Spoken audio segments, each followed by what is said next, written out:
तरह रखें। जी हकीम साहब, आप क्या मशवरा देंगे क्लोजिंग में? मेरा मशवरा अपने नाज़रीन को यही है कि एहतियात ही इलाज, ये सबसे अच्छा और बेहतरीन उसूल है।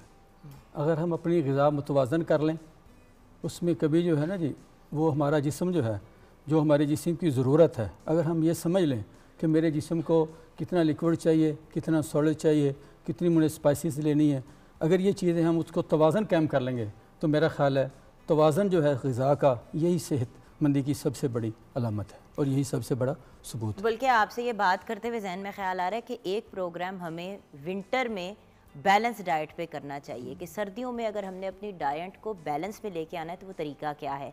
मसला पता है क्या है हकीम साहब, आजकल हम लोग सारे जो है ना वो इतने ज़्यादा डाइटिंग के शौकीन हो गए हैं कि ख़ुद भी डाइटिंग की चीज़ें खाते हैं, बच्चों को भी फिर डाइटिंग की चीज़ें खिलाते हैं, जिसकी वजह से बच्चों की आदतें बहुत ज़्यादा बिगड़ जाती हैं। या अपनी डाइटिंग के खाने पर इतनी तवज्जो देते हैं कि बच्चों को फास्ट फूड दे के।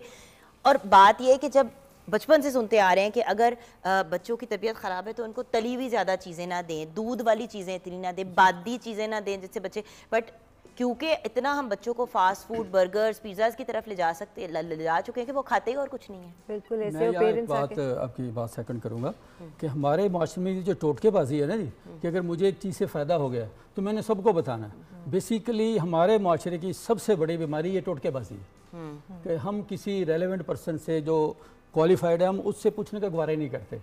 हम बेहतरीन जूता लेते हैं, बेहतरीन लिबास खरीदते हैं, लेकिन जब सेहत की बारी आती है हम कहते हैं कि चलते चलते हमें कोई टोटका बताए, जादू की छड़ी और हम ठीक हो जाए। और ये वो जो सोच है, यही हमारे माशरे की वो बीमार सोच है जिस वजह से हमारे जिस्म भी बीमार है। जब आपका जिस्म बीमार होगा रूह भी बीमार होगी, रूह बीमार है आपकी सोच भी बीमार है। बिल्कुल।